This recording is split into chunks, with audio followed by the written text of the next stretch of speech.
Go ahead. Thank you. Hello, everyone. Excuse me, and welcome to Getting to Know Your Fellow CAEs. We have 4 presenters today, and each one of the presenters will present in the order that they're listed on the list here. We'll just ask each presenter as you finish to stop your share so the next presenter can share theirs. We have about 10 minutes on the agenda for each one of the presentations. And then Gretchen will come on and talk about the March presenters. And Yer will come back and send us into our breakout rooms. And we find these breakout rooms extremely valuable because you can really talk one-on-one and ask your very specific questions of the presenters, and everyone that goes into that breakout room can share information. So we encourage you to see the presentations and then go out into the breakout rooms. I'm going to go ahead and stop my share, and I'm going to ask Loyce to turn hers on.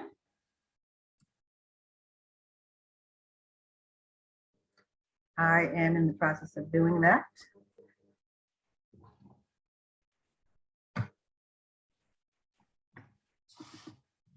Are we okay with that?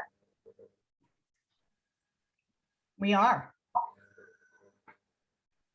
Yep. Okay.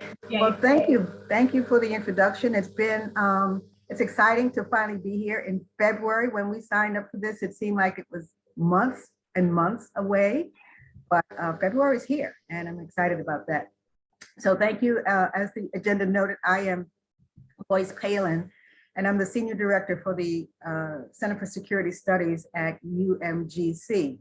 And I have my colleagues on the line too, Dan Mintz and Helen Barker, who are the program directors, or the chairs, I'm sorry, the chairs for the departments that we're going to talk about. So in the breakout room, they will be there to also help answering questions. So moving forward.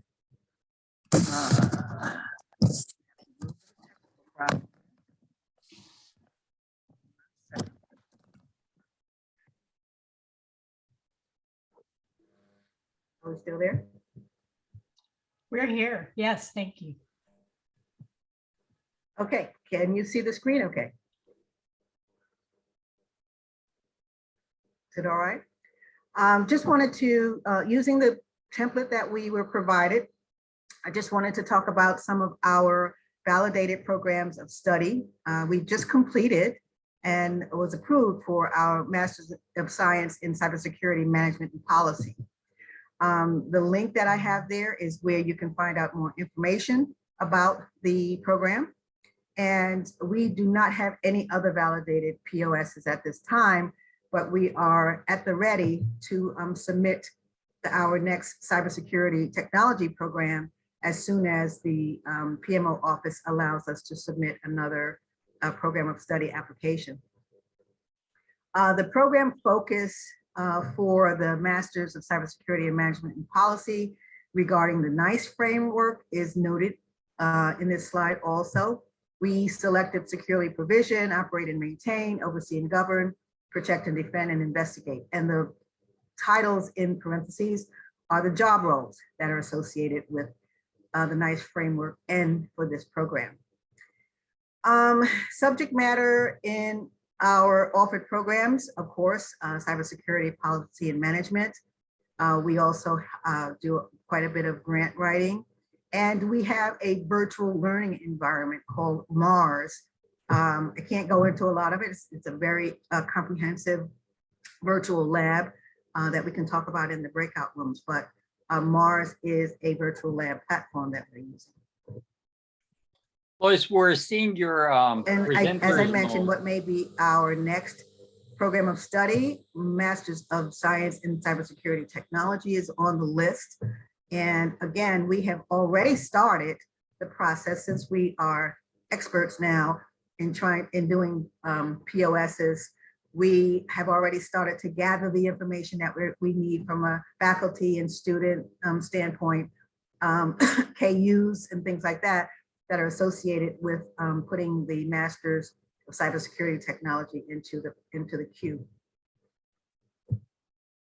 Loyce, can you hear me? Our research projects or interests, there are quite a few. I've listed, the first two are very specific ones. As a matter of fact, the one for non-technical high school courses and infusing cybersecurity into those courses is a personal favorite of mine. I am trying to do a bit of research on that, in addition to the research, coming up with some curriculum and lesson plans that could help some of these non-technical high school courses, once again, infuse cybersecurity into their courses. The second one is a research project for one of our collegiate professors who is interested in doing something in the data care arena. And then there are many, many research topics that are coming from our cyber and IT faculty that they've already done, and we are always looking for continuing those research interests. I won't read them to you, you can read them yourself. What are our school's specialties and subject matter expertise? I've listed all of the cybersecurity and information technology programs that we have at UMGC. These are both master's programs and undergraduate programs. So as you can see, we have a wide reach in what we teach and what we are, what we have subject matter expertise in.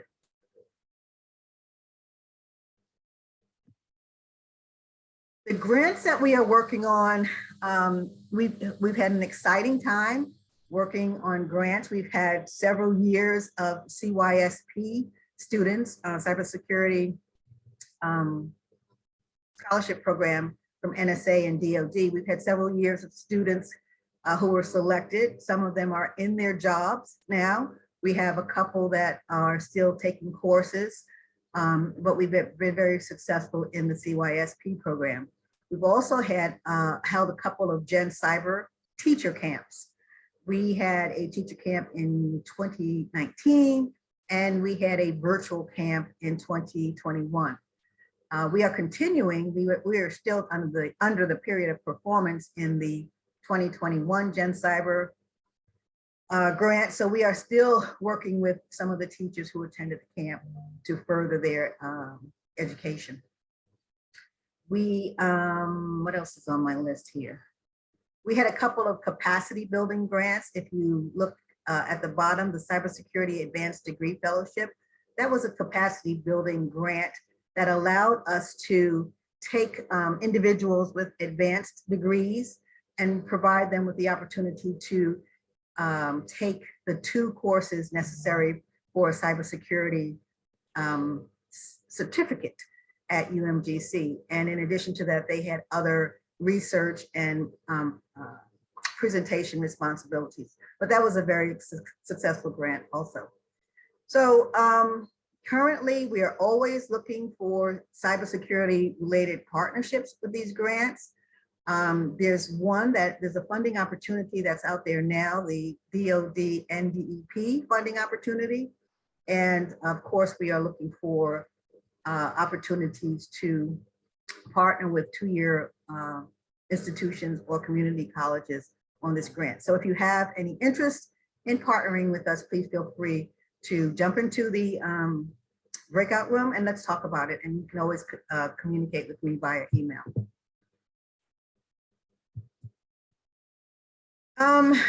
Do we currently partner or support other CAEs?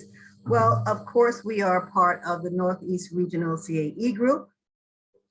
We have been very, very active in the review process for CAE and programs of study. That's been a very good learning experience. As a matter of fact, they are continuing to look for additional reviewers. So if you need to get in touch with the review office, they would be happy to take a look at your information. But as I said, it was very educational and informative to be a reviewer for other other schools' CAEs and programs of study, because it really gave me a good handle on what we needed to do at UMGC to get through the process. We are always looking for other cybersecurity K-12 opportunities related to Gen Cyber or anything else that you might have some ideas about. And we're also in the process of thinking about putting in a capacity building grant that will partner us with a local high school and their ROTC students. Kind of excited about that. The challenges, enhancements or gaps, what could we use help with? Well, I mentioned the Mars opportunity. I think everybody on the call knows the woes of putting up virtual learning environments. We are in the throes of implementing Mars, and we have implemented it in many of our courses, but we're also open to using Mars in a capacity for virtual labs that are needed in the K-12 arena for professional development. So this screen really gives you some information about the Mars system. And once again, we're using it in our classrooms and our courses, but we really are looking for opportunities to use it elsewhere. So that wraps things up for us. What else we would like you to know about our CAE? I have to say the CAE process was a wide-ranging activity that required a lot of collaboration within UMGC. There are probably, 8 or 9 offices or more that I had to collaborate with to gather all of the information that was necessary for the CAE and the POS. But it was, once again, I have to say it was very cooperative, and I wanted to give a shout out to all of the academic and administrative offices that were supportive of us. And the other thing I wanted to add, that just yesterday we found out that we are a member of the US Cyber Command Academic Engagement Network. About an hour ago, they had a presentation for the members, and we're excited to be part of that group and to collaborate with everyone who's involved. I think that's all I have. Yeah. Okay, great, thank you. Michael, if you You're muted. are ready,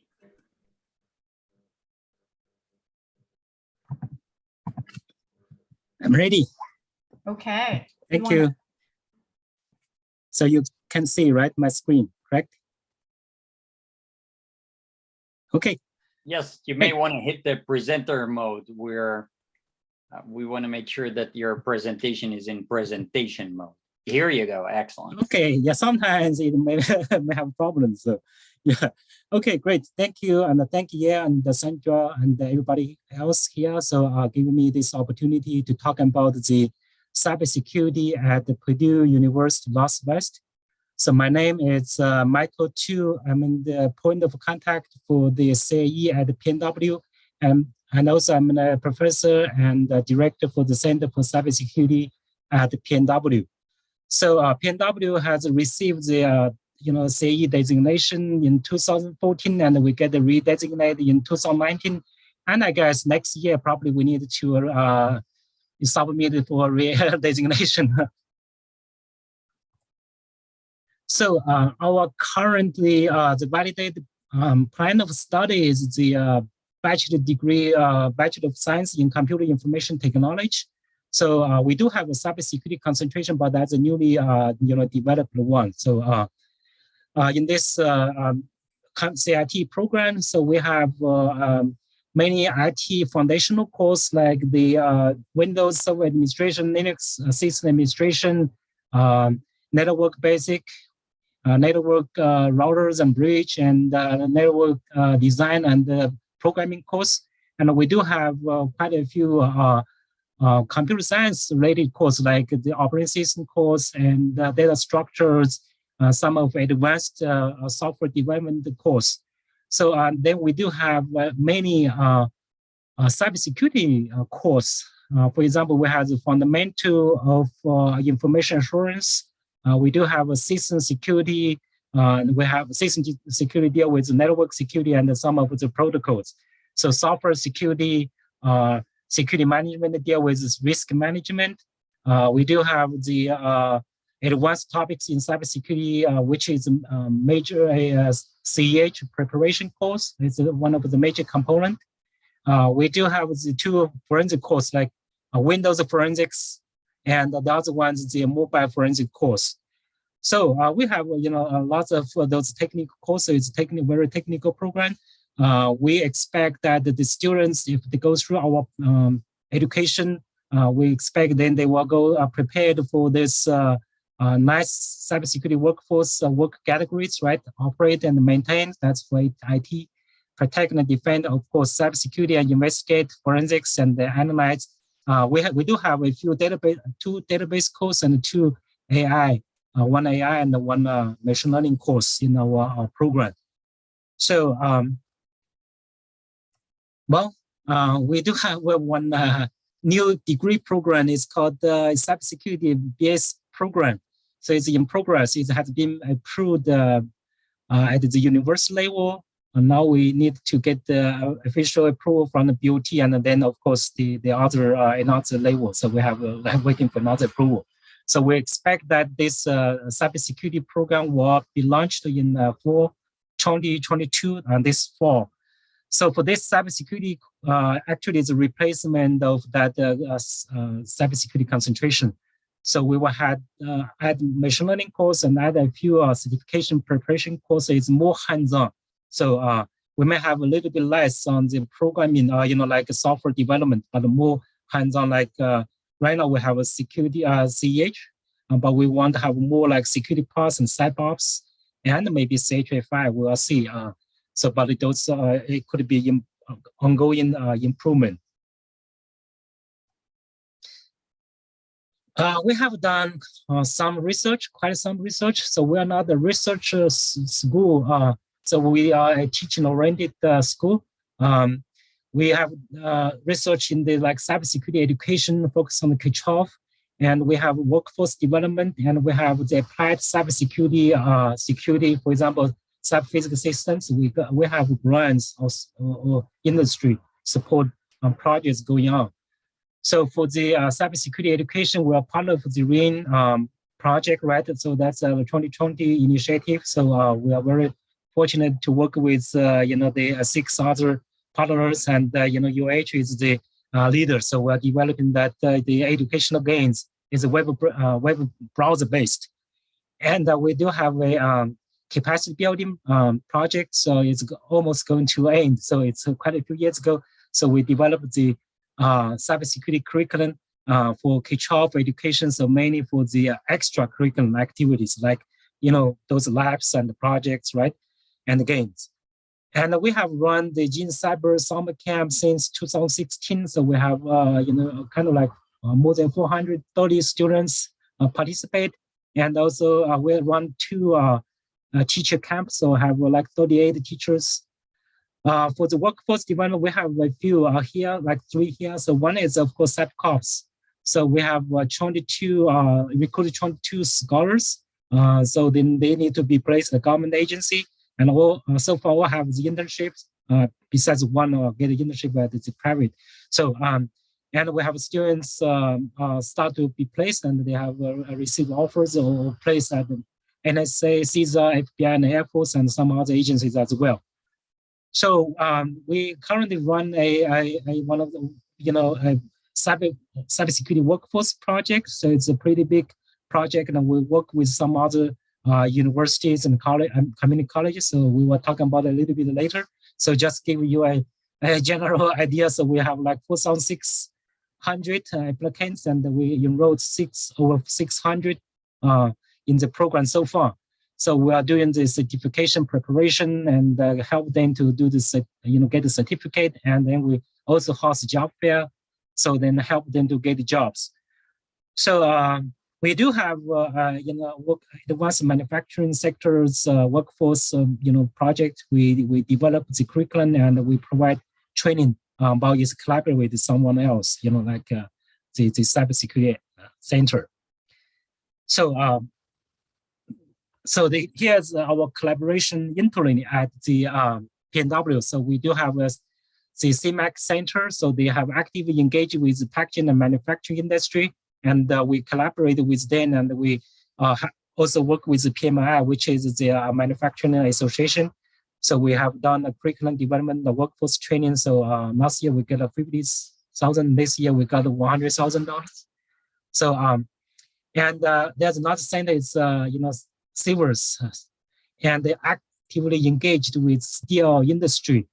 So they built a steel consortium based on a NIST-funded grant. So they have many, I don't know how many members. So everybody pay like $50,000 a year for membership fee. So it's huge. So, and last year they also received a DOE project is $7 million. But some of the faculties participating in that project. Myself is not there. So we do have done collaboration. Myself has a collaboration with them. So for example, we run a CNAP project and the capacity building project.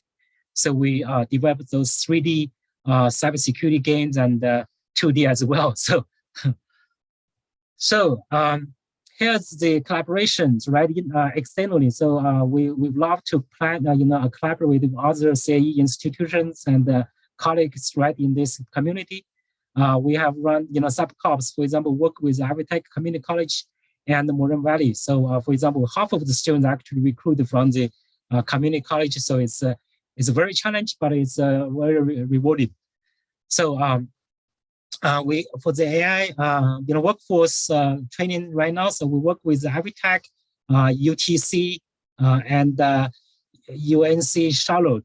So we expect to have 1,000 training participants, right? So provide 3 training paths. So I think we are talking about the others. So there are a lot of things going on. So we can talk about it later in the breakout room. So we're part of the RAIN project, work with, I think led by the UIH. So that would be a great leader, and our partners are so wonderful. So we have done, a great job there.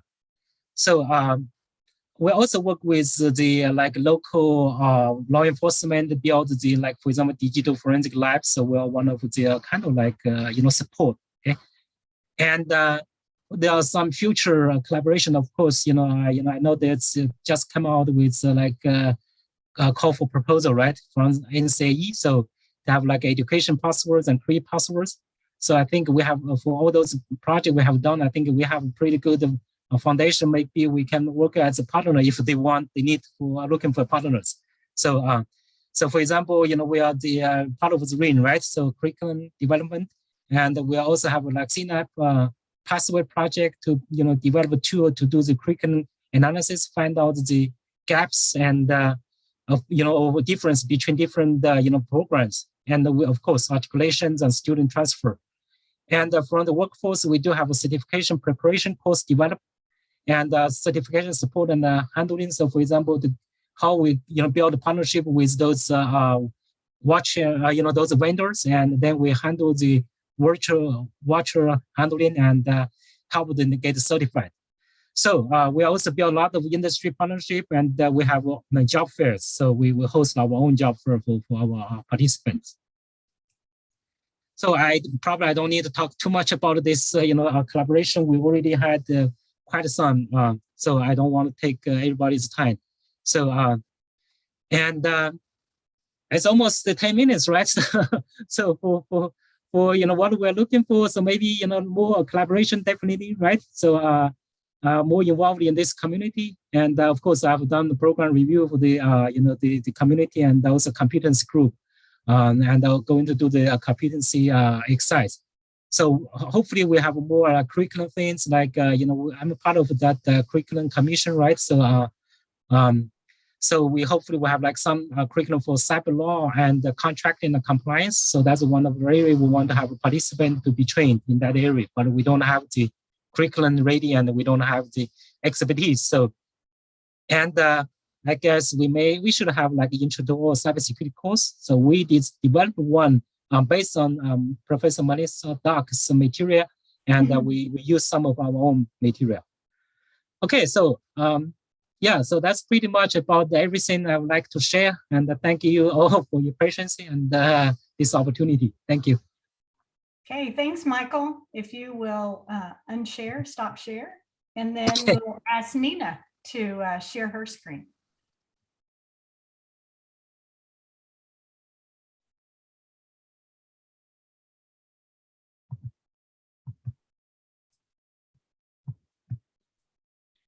Nina, are you there? Nina? I am here. but I thought Shannon told me I wasn't presenting. So I do not have any slides. I can tell you about the program, but I don't have any slides because I had asked Shannon and she said, no, you're not presenting. So I didn't. That's okay. If you would prefer, we can probably fit you in maybe next time, and we can do that. Or if you'd like to go ahead and talk, however you want to do it. I can give you a quick rundown of our program. We have 2 different network security, cybersecurity degrees. We have an AAS in computer network technology and network security, and that's the degree that's actually been processed through the CAE. And then we have a new degree, an AAS in cybersecurity, that has several different 4-year institution transfer agreements, one with Colorado State Pueblo and the other with Norwich University. The difference in the programs is the network security program is a bit of a general network degree with a concentration in cybersecurity, whereas the true AAS in cybersecurity goes quite a bit more in depth in Unix, Linux administration, much more in depth in the higher level vulnerability assessment, forensics, things like that. The cybersecurity program is growing rapidly. The network security program, not as much. We've had some issues with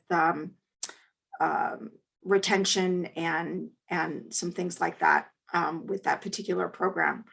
I will tell you that one of the primary advantages that we have with our cybersecurity degree moving forward and with the retention is that, I mean, we've been able to attain about an 80% retention level with the AAS in cybersecurity, primarily because through grant funding, we were able to partially pay for dedicated navigators that take the students from the very second they apply to the college, and they get them on a track, they get them into a cohort, they have their entire plan already mapped out. The students go to classes in very distinct days. So they go to school all day Tuesday, all day Thursday, and that never changes throughout the entirety of their degree process. And I think that really helps, particularly with community college students, is that they have a very reliable schedule. It's not changing all the time, right? And I think that's where we have some issues with some of our other degrees, is that the classes kind of are all over the board. And these navigators walk these students. They're constantly auditing their program, like right after, the catalog enrollment opens. They look to see what everybody has enrolled in, and if student went off track, they get them on the phone and go, "What are you doing? Get back on track." And so they literally are like hand holding these students through the process. I think the other thing that has significantly helped all of our programs across the board is that we have been able to, again, through grant funding, we've really been able to build out our infrastructure.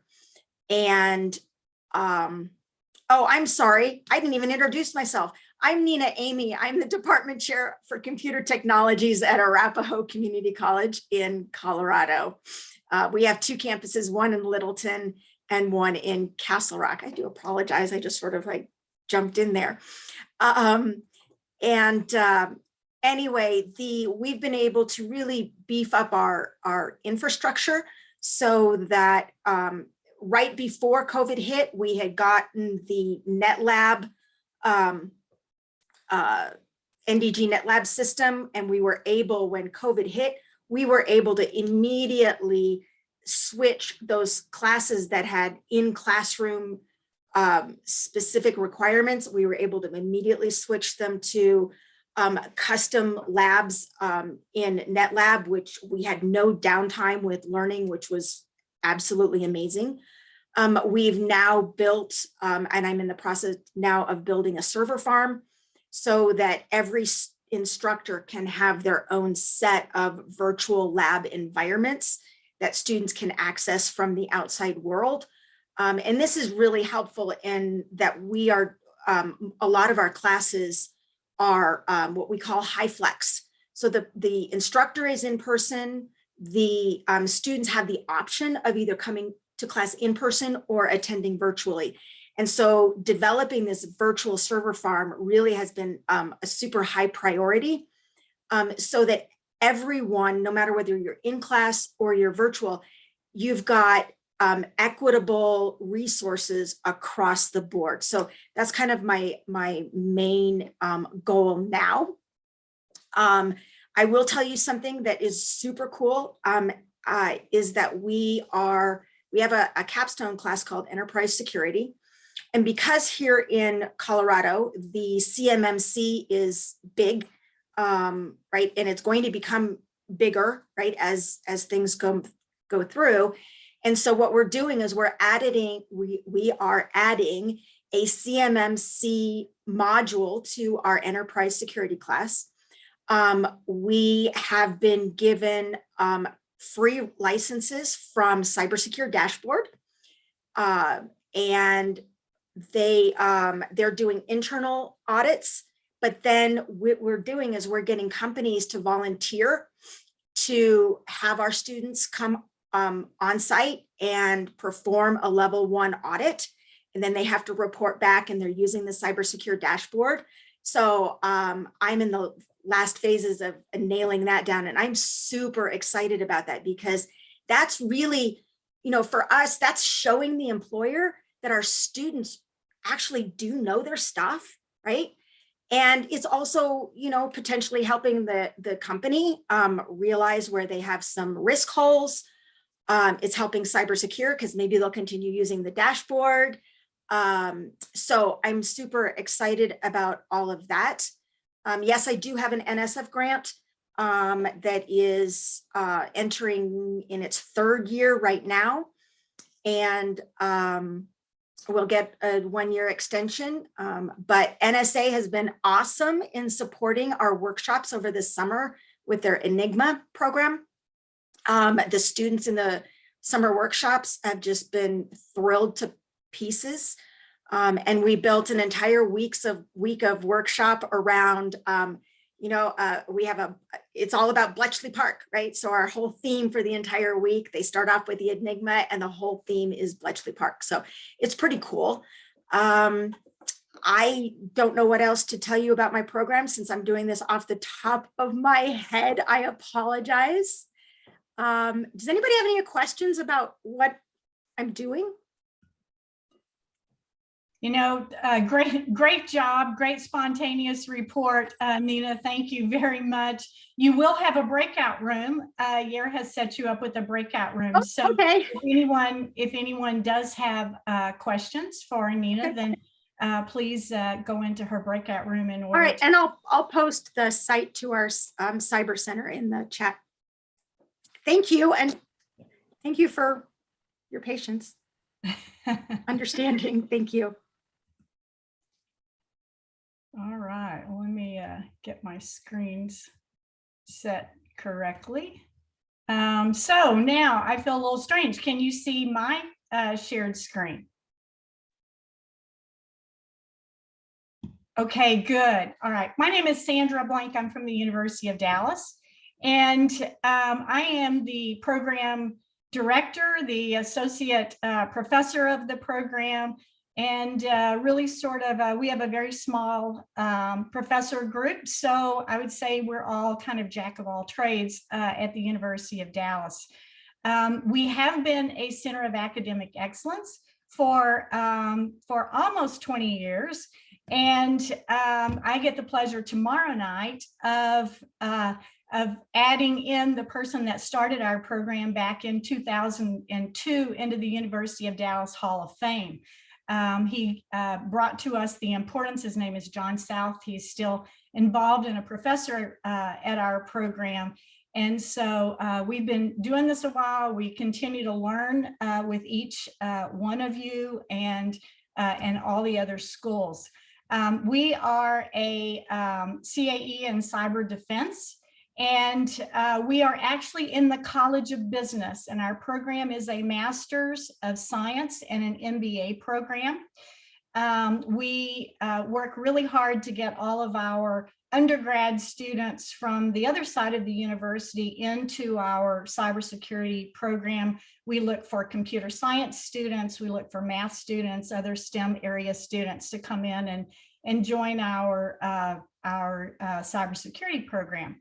So our graduate students, we're an online program, and our graduate students are located internationally, and we have a number of military students, we have a lot of business students, and then we have some new students who have not been in the workforce, or we have students who are career changers, who are coming maybe from another IT organization into cybersecurity. We see a lot of interest in cyber from traditional systems people, from traditional IS and IT organizations. So our students average 32 to 34 years of age. We are very fortunate in that most of our students are incredibly serious about being successful, about learning cybersecurity. And so we feel very honored with the quality of student that we reach at the University of Dallas. Our next POS, we're looking to increase some of the programs that we have, some of the courses that we have, and potentially our next program may be a CAE CD technical or the CAE operations program of study. We just last month got our new program of study and our letter. And so that was very rewarding and a big whew to have that behind us again for the next 5 years. So research. We, again, are a business school. We're not predominantly a research school. However, we are accredited by SACS and AACSB. So we all have research responsibilities. So just an example of some of the research projects, Dr. Renita Marami, who is on our faculty team, is a blockchain expert. And she has a number of projects, and she has a number of research articles published. We have some amazing adjunct professors. Professor Rozak is in industry. He actually uses the cybersecurity framework with his customers. He uses it in his classes that he teaches with us, and he has written a number of research papers on actually using the cybersecurity framework and case studies with particular clients. Myself, Dr. Conger, Dr. Marami as well, we have been working on some research for work at home. And as a result of COVID, we find that work at home is much more acceptable. And there are so many that have not worked at home before, from a business perspective, not been allowed to work at home, that it's a real challenge for those organizations to know what technologies do their employees need. What did they need to add immediately during COVID? What have they waited to be able to add from a technology work at home perspective? And so we are researching in that area and have a number of projects underway there. We also have I've worked with Dr. Dickey on a artificial intelligence in accounting. You'll notice that all of our research, since we're in the School of College of Business, relates to how can business use this or how can government use this. And so we have a published paper on artificial intelligence in accounting, and how many more accounting transactions now can accountants use and review in order to make sure that businesses, that all of the working functions are working correctly and that they're following the processes and procedures. So artificial intelligence is one of those technologies that's really helping the accounting industry. From other interest, other projects that we would love to work with others on, cyber education research projects. I know there's a Zoom tomorrow morning that I'm going to be on to learn more about a grant in that area. So very interested in working cyber education research projects. And then really anything using cybersecurity and looking at it from a business perspective, from a government perspective. We are interested in working with any of you who are looking for partners on projects of research in those areas. School specialties. One of the things that since we at the college have all worked in business, and we have all been responsible for security in the businesses that we worked in and are now at the University of Dallas, we partner with our campus technology and security groups in order to secure the University of Dallas's electronic information, our student information. So we are an important part of the technology security infrastructure team, in that we recommend, we review with them products and services that the university needs to select and needs to purchase and use in order to keep all of our electronic information secure. We also share our experiences with any CAE, since we have been a CAE for a number of years, for almost 20 years. We work with any other schools. We certainly get called in to talk to other schools who are in the Dallas area and who were interested or are interested in becoming a CAE. We also have all the high schools around us who ask us to come talk to their students who are in some of their computer science schools or math schools. The high schools and the teachers who are over that, many of them graduated from our cybersecurity program, but they will bring us in to talk to their students about careers in cybersecurity and the importance in cybersecurity. We do offer articulation agreements with schools that do not offer cyber programs. And so we have a number of schools that come to us and their students take our courses. Some of the things that we do is we provide a program called Executives on Campus. And so as a business school, we have some relationships with large corporations. And so the executives in cybersecurity from those organizations come, they talk to our students, they talk to our economic development organizations. As an example, like in the city of Irving, they're always partnering with us and looking for us and our Executive on Campus program to keep them up to date on recent happenings in the areas of cybersecurity. We respond to media requests. As the business school in the area, when something comes up about cybersecurity and there's a news reporter or a writer who's on a very short time frame and has something that they want to get in the press, then they have us on a short list. And so they come to us because they know that we've most likely looked at it, seen about it, and done some research and can provide them some additional information than what they currently know. So those are some of our areas of expertise. We are very interested in working on grants. As I mentioned, I'll be looking into the cybersecurity education grant and attending the Zoom discussion on it tomorrow. And we really appreciate those of you that share that information with us.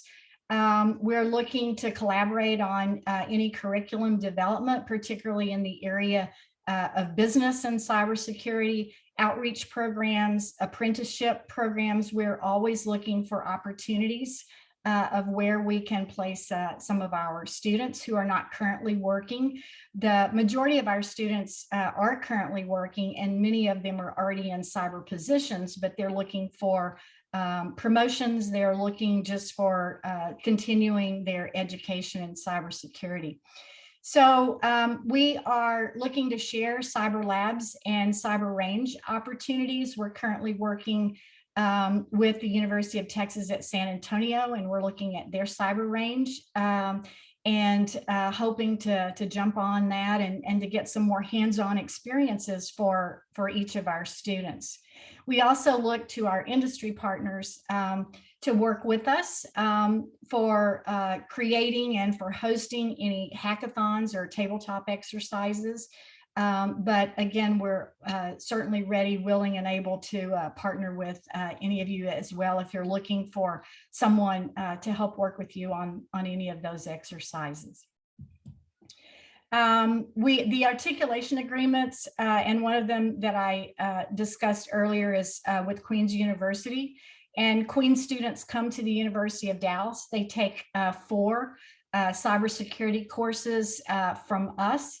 They take a number of them from Queen's Foundations class.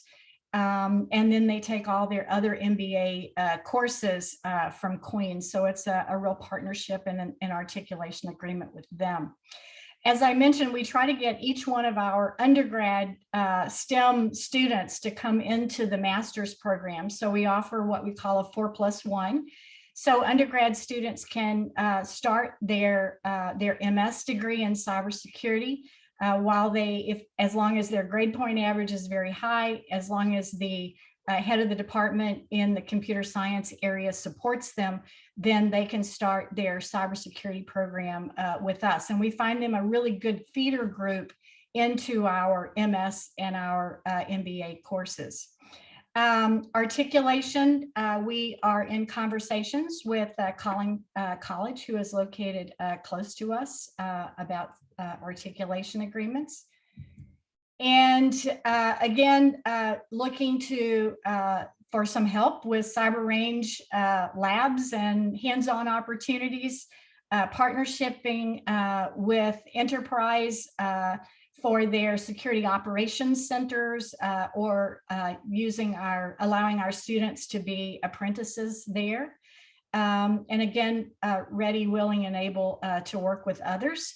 One of the issues that we have in our cyber intelligence program is actually getting access to databases that our students public databases that our students can use, that they can use as for research projects, for their capstone projects. I've listed one. I have a student right now who has found some publicly available research data that relates to cybersecurity. And so if anyone else can use this information, we'd be glad to share it with you as well. So I know that was fast. That's kind of the story of the University of Dallas. And so I'm gonna move forward and ask Gretchen now I'm gonna shift back to the moderator, but I'm gonna immediately hand it off to my partner in crime, Gretchen. And ask her to unmute and talk to us about the March meeting that we have coming up. Thanks, Sandra. I appreciate that. So everyone, thank you so much. I know, as Loyce mentioned, we signed up for this 9 months ago, and it's all coming into play, and time's going so fast. So I'm trying to keep up with all the changes and adjustments. We know the world is what it is these days. And so we do have another adjustment to what's up there is we do have Ed Basco from Boise State that is going to be presenting next month, but that shows 3 of 4. So if any of you are just dying to get earlier than sometime later in the year, please reach out to me. It's first come, first serve. So the first email I get, we will move you up in the chain from wherever you are at, because we really think these are great opportunities and we want to fill them with all 4 of you each month. And so we'll be doing this moving forward. So if you don't get the slot this month, there might be one next month, and just kind of stay on the hook with that for us. So I think you all have my email on the end, but we're really looking forward to having Dr. Zuger from the University of the Cumberlands. We're looking forward to having Associate Professor Mary Wallingsford from Anne Arundel Community College, and then Boise State as well. So we're very excited to hear more about their programs. And thanks to everyone today. Nina, my apologies, but you're always so good off the cuff. That was amazing. Yair, over to you. Excellent. Thank you so much. I'm going to go ahead and activate the 4 breakout rooms. Please, I would like to ask the individuals who presented to join the room with your name on it, not someone else's room. It should allow all of you to join into the room directly. Please let me know if it acts weird again. And we're gonna close the recording at this point. So see you all next month, but stay for the breakout rooms.